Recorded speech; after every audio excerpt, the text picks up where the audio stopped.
Eh, Assalamualaikum, selamat malam. Eh, Di sini kami akan menampilkan tugas kelompok dari kelompok 7, yang dimana kami akan menjelaskan Docker dan Kubernetes. Baiklah, sebelum masuk ke inti videonya, kami akan memperkenalkan diri kami masing-masing.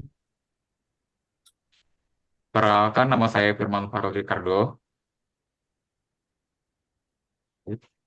Perkenalkan nama saya M. Azmi Iqbal Hafiz.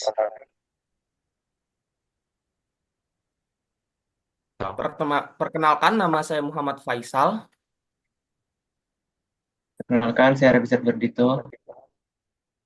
Perkenalkan, saya Syahrul Gufron Alhamdan. Baiklah, langsung saja. Untuk yang pertama yaitu definisi dari Docker. Docker adalah platform open source yang dirancang untuk memudahkan pengembangan, pengiriman, dan menjalankan aplikasi dalam sebuah lingkungan yang terisolasi yang dikenal sebagai kontainer. Kontainer berfungsi sebagai paket aplikasi yang berisi semua yang dibutuhkan agar aplikasi dapat berjalan dengan baik, termasuk kode sumber, dependensi, dan konfigurasi yang diperlukan. Berbeda dengan virtual machine atau VM, kontainer lebih ringan karena tidak memerlukan sistem operasi penuh, melainkan berbagi kernel dengan host OS, sehingga menghemat sumber daya dan lebih cepat untuk dioperasikan. Docker memungkinkan aplikasi dapat berjalan konsisten di berbagai lingkungan, baik itu di komputer pengembang, server lokal, maupun di platform cloud, menjadikannya sangat portable dan efisien. Baiklah, selanjutnya akan dijelaskan oleh teman saya. Oke, di sini mengapa kita harus menggunakan Docker? Docker sendiri menjadi salah satu pilihan yang populer di kalangan developer karena kemampuannya dalam menjaga konsisten di sekitar lingkungan. Dalam proses pengembangan aplikasi, seringkali terjadi perbedaan antara lingkungan pengembangan dan produksi, yang mana dapat menyebabkan masalah dalam metode penerapannya. Docker mengatasi hal ini dengan menyediakan lingkungan yang sama di berbagai tahapan pengembangan, sehingga mengurangi potensi error. Selain itu, portabilitas kontainer memungkinkan aplikasi dapat dijalankan di berbagai platform seperti Windows, Linux, dan Mac tanpa memerlukan perubahan yang signifikan.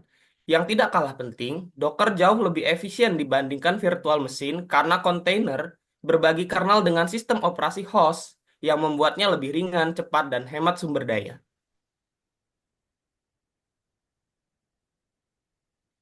Kemudian ada perbandingan antara virtual machine dan Docker, yang dimana pada virtual machine menggunakan hypervisor untuk menjalankan beberapa mesin virtual, di mana setiap mesin virtual membutuhkan sistem operasi yang lengkap. Ini membuat virtual machine lebih berat dan memakan banyak sumber daya karena harus memuat OS tersendiri sehingga proses startup menjadi lebih lambat. Sedangkan pada Docker atau container, berjalan langsung di atas kernel host OS tanpa memerlukan sistem operasi terpisah, yang mana kontainer lebih ringan, lebih cepat untuk startup, dan menggunakan sumber daya yang lebih efisien karena berbagi kernel dengan host OS.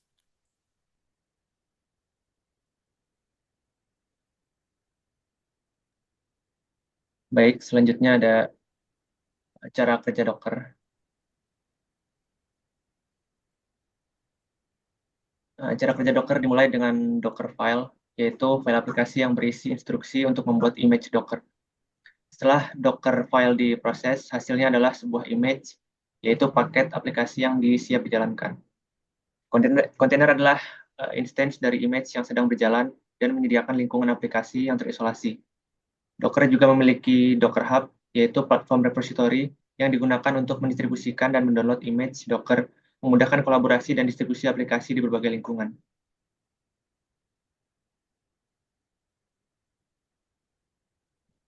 Bisa di next.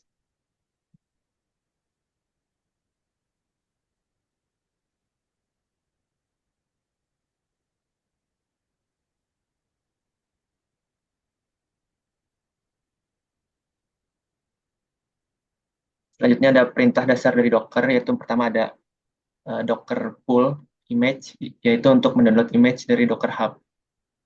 Kemudian ada Docker run image, yaitu untuk menjalankan kontainer dari image. Kemudian ada Docker PS, yaitu untuk menampilkan kontainer yang sedang berjalan. Lalu ada Docker stop, container ID, yaitu untuk menghentikan kontainer. Lalu ada Docker RM, yaitu untuk menghapus kontainer.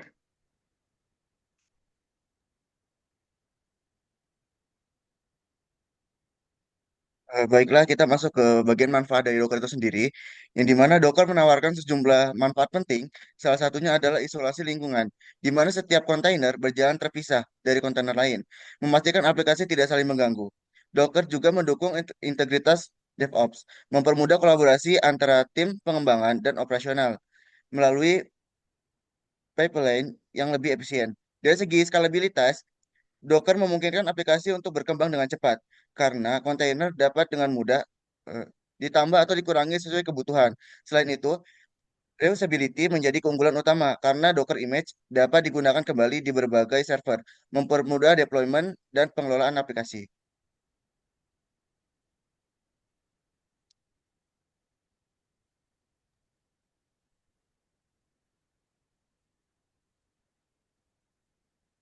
Baik, selanjutnya di sini ada kesimpulan. Jadi secara keseluruhan, Docker ini memudahkan pengembangan aplikasi dengan menyediakan konsistensi lingkungan sehingga aplikasi dapat berjalan dengan baik di berbagai tahap pengembangan hingga produksi. Dengan probabilitas yang tinggi, Docker memungkinkan aplikasi dijalankan di berbagai platform tanpa perubahan yang signifikan. Selain itu, Docker menawarkan efisiensi dalam penggunaan sumber daya, menjadikan pilihan ideal untuk mempercepat proses pengembangan dan membuatnya lebih andal serta mudah dikelola. Baiklah, mungkin itu saja yang dapat kami sampaikan untuk presentasi pada materi Docker.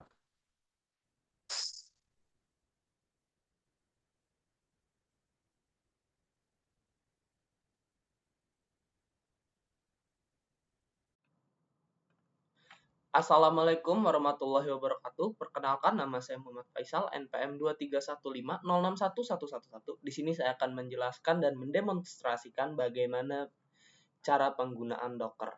Di sini saya telah membuka aplikasi Docker Desktop yang sebelumnya telah kita install. Kemudian saya menggunakan command prompt. Untuk saat ini saya menggunakan CMD atau kalian juga bisa menggunakan PowerShell, kemudian di run sebagai administrator. Kemudian di sini kita akan mengecek versi Docker untuk memastikan Docker telah terpasang ya. Setelah ini muncul, maka kita akan melakukan Docker pull hello world. Di sini Docker akan mengunduh dari directory library untuk mencari file hello world. Setelah muncul seperti ini, kita bisa melakukan Docker run hello world. Kemudian setelah ini dijalankan, dapat dilihat di sini terdapat brief.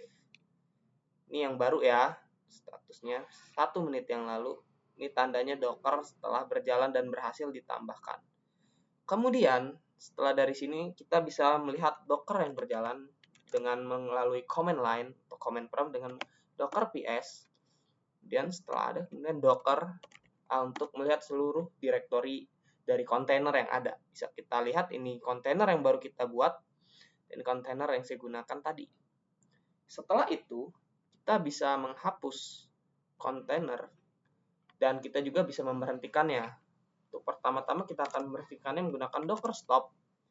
Untuk ID-nya kita ngambil dari sini, kita pastekan. Kemudian setelahnya kita enter.